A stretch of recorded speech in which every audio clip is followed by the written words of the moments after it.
Aquesta jornada l'objectiu és bàsicament obrir l'accés a la ciutadania preocupada per tal com van les coses en el país i en el món, de cara a facilitar que pugui conèixer propostes, projectes, campanyes que s'estan duent a terme en diferents grups i moviments, uns que ja existien des de fa uns mesos, d'altres que estan constituint ara. És facilitar que la gent conegui que hi ha propostes, acabar amb la idea aquesta de que no hi ha propostes. No, hi ha unes propostes que afavoreixen a les minories, a l'1% el poder del diner d'arreu del món i de cada país, i hi ha propostes que afavoreixen el 99% de la població, que són les que fem nosaltres. Llavors, hi ha propostes, el que passa és que les de l'1% els interessa dir que no hi ha propostes diferents de les seves, però ells tenen les seves per continuar estafant la població i nosaltres tenim les nostres a l'entorn d'una nova política de democràcia participativa, a l'entorn de la transparència, a l'entorn de defensar els drets civils contra les retallades, a l'entorn de qüestionar la legalitat o la legitimitat del deute que ens oblien a pagar tots quan només ha beneficiat a uns quants, a l'entorn de la importància de retallar la despesa militar i no la despesa social i avançar cap a la desmilitarització i el desarmament, a l'entorn d'una renda de ciutadania garantida o d'accions contra l'atur, no? És aquest conjunt de propostes les que la gent podrà trobar, podrà compartir, podrà demanar informació, oferir-se a col·laborar, implicar-se.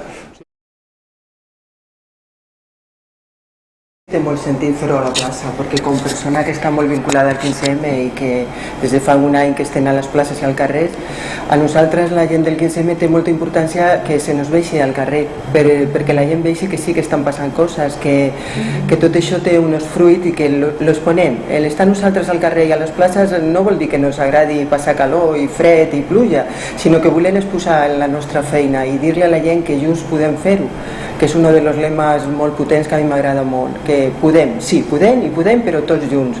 La gent que està treballant, la que no està treballant, la que se li estan obrint els ulls, la que per necessitat se veu al carrer amb la seva família i la que simplement és intel·lectual o idealista, no?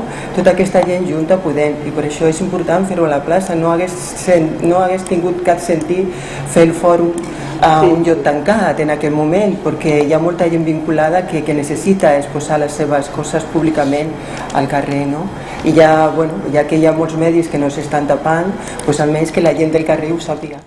Però que sí que estava clar que havia de ser fora, no? Això la gent, diguem, els històrics del fòrum, no? Una mica, bueno, que tu també havies participat abans, sí que veiem que era això, no? Que si la gent estava al carrer, el fòrum no podia estar en un lloc tancat.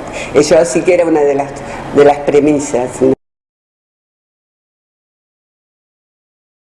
En tot el procés d'aquests 2 darrers mesos, el 50% de les persones que han participat han estat persones que no estaven prèviament vinculades a cap moviment social, cap organització. Per tant, és significatiu de la nostra vocació d'aquest any, que és canalitzar l'inquietud de la ciutadania que té ganes d'actuar i que potser les formes tradicionals de partits o d'ONGs o d'altres formes de funcionar no són les més adequades. Crec que aquesta articulació, si som capaços el dissabte de fer-la més evident, serà molt, molt important, perquè tenim unes minories molt socialment innovadores però petites i unes grans majories entretingudes per 1000 coses, que en aquest moment la gent li ha caigut el vel de la il·lusió en la qual vivíem i busca a on pot posar la seva energia per transformar les coses i fer una vida digna per tothom. El resultat es veurà a veure si tots aquests projectes continuen, no? Continuen endavant. Començarem cap allà a les 11 fins les 8 de la tarda. Hi haurà una sèrie de tendals repartits per tota la plaça on faran la presentació les diferents propostes i grups de treball. A més, durant tot el dia a l'escenari cada proposta i cada grup de treball farà la seva presentació en el suport d'un expert en el tema, com l'Arcadi Olivera, l'Ester Viva, l'Ada Colau, per exemple, i altres més que a la seva generositat nos han donat aquest temps.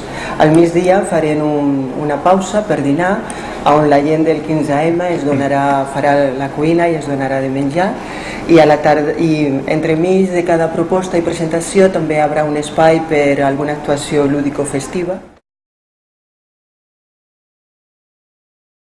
Tothom és clau per fer d'un altre món és possible i hem posat tota la nostra energia i la nostra il·lusió perquè això sí estigui bé. Hem de continuar reivindicant les places.